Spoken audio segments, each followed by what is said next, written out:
Próxima pergunta do Pedro. Tá bom? Tudo bem de tempo, doutora? Do Pedro Montana. Eu tô olhando aqui. Pedro Montana, como lidar com falsas acusações de violência doméstica? É uma coisa chata. Falta acusação. O que é? A polícia? Que não é o advogado, acho que faz isso? Olha, eu acho que são os melhores casos, são esses. Porque o que normalmente que acontece? Quando uma esposa vai lá.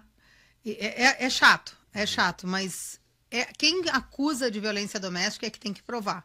Essa pessoa precisa provar que ela está em perigo de violência doméstica. Eu não sei exatamente qual é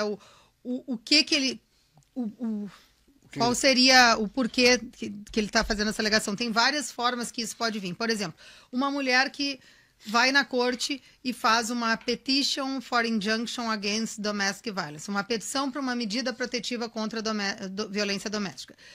Normalmente, 90% dos casos, eles nem dão, a não ser que aquela pessoa... Quando aquela pessoa tem dados que ela foi lá e escreveu sob perjúrio aquela acusação, meu marido, estou sofrendo... Chamei a polícia já algumas estou vezes. Estou em perigo de violência doméstica.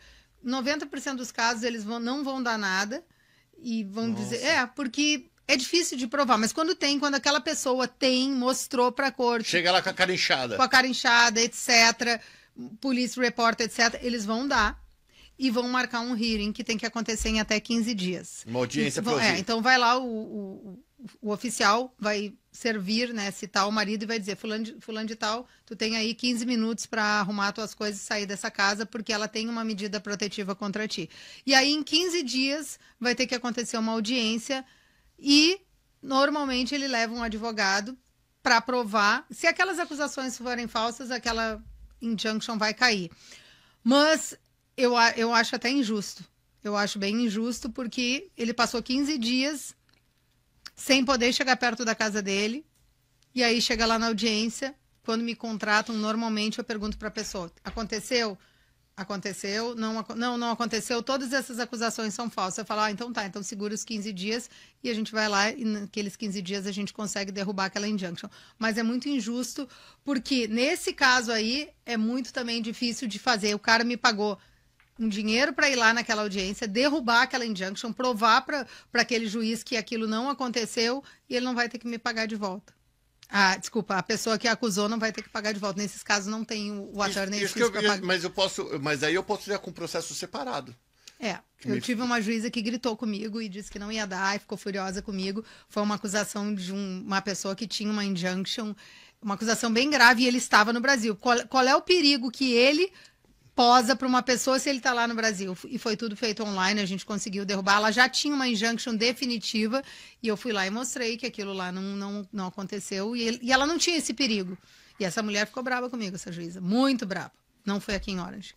E ó, gente, eu vou falar para vocês uma coisa que vocês talvez não queiram acreditar, mas aqui também não é perfeito, porque são seres humanos, é poder. Tem gente que não deveria ter poder. E ele está sentado na mesa do juiz, né? Então, ou é um advogado meio safado. Aqui também é extremamente importante, na hora de você contratar o teu advogado, que você saiba quem você esteja contratando.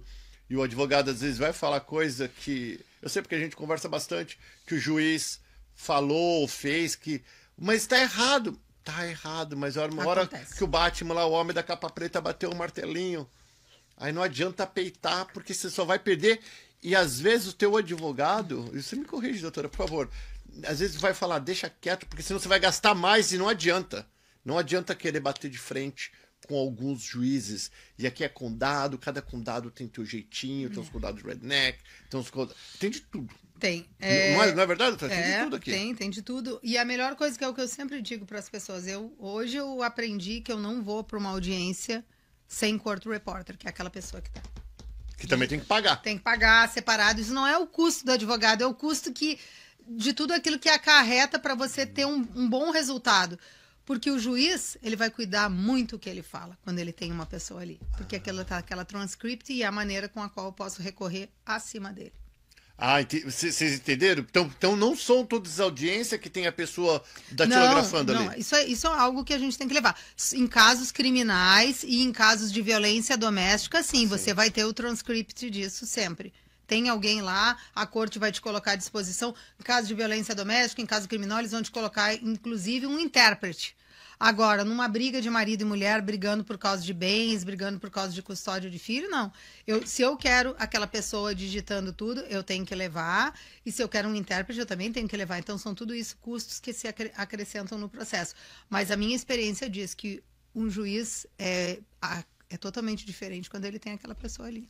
E o juiz também, é isso que eu ia falar, e o juiz vai se respeitar o advogado que leva aquilo ali também. Vai falar, bom, esse daí eu já não vou nem crescer muito as minhas asinhas.